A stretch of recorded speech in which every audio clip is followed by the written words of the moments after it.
Whether you're someone that is coming from the iPhone 13 or even an older iPhone, or you're coming from an Android and you're just wanting to upgrade, the iPhone 17 might be the best choice to actually go for right now.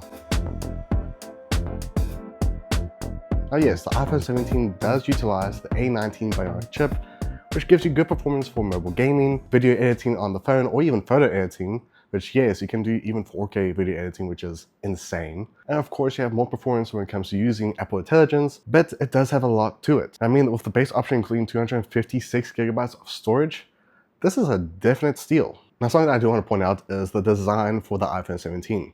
Now, the version I have here is the blue option, which I will definitely say, of all the color options that are available for the iPhone 17, personally, this is probably my favorite pick to go for, because you do have about 5 different colors with a pink option, black, white, blue, and even I believe green. I'm not even sure what the other color option is, but this is probably my favorite pick to go for. Now, I do get a nice smoke finish on the back. It does have a nice aluminum frame, and it just overall looks pretty good and does actually pop out more compared to other phones I have reviewed in the past before. Now, going to the buttons on the side for the iPhone 17, you also do get your volume buttons, you do get your action button, which can be programmed to basically doing anything you want. On the other side, you also have your power button, and then you also have camera control, which yes, it's stuck around, even though a lot of people didn't really enjoy it from the iPhone 16.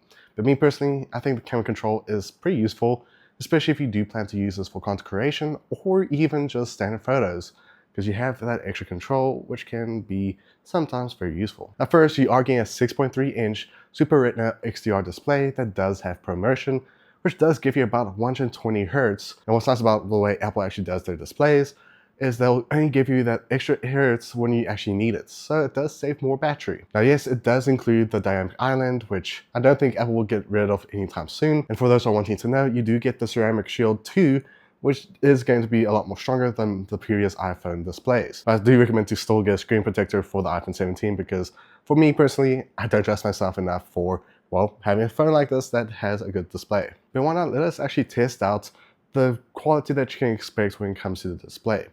Now we are going to play a 4K video that basically is well known for obviously video testing, but this is what it looks like. And it is super clear.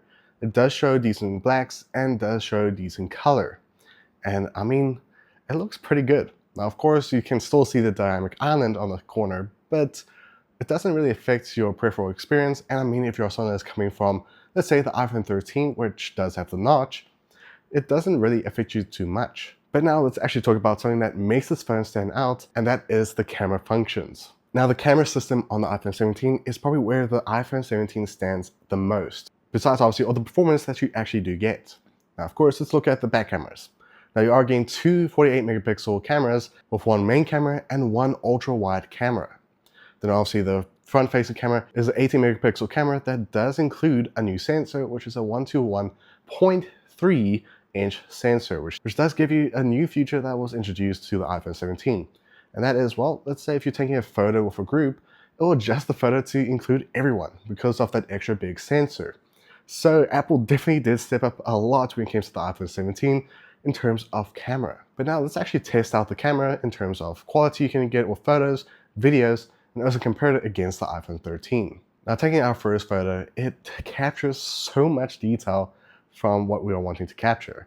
And this is just the standard lens. Now, if you do zoom in with the 2x lens, it does still keep that same photo quality. And that's obviously due to the fact that, well, it is utilizing the 48 megapixel fusion camera that it does have. Now, of course, going to the photo mode, it has still so much detail. And of course, just zooming out, here's what it looks like with the photo quality.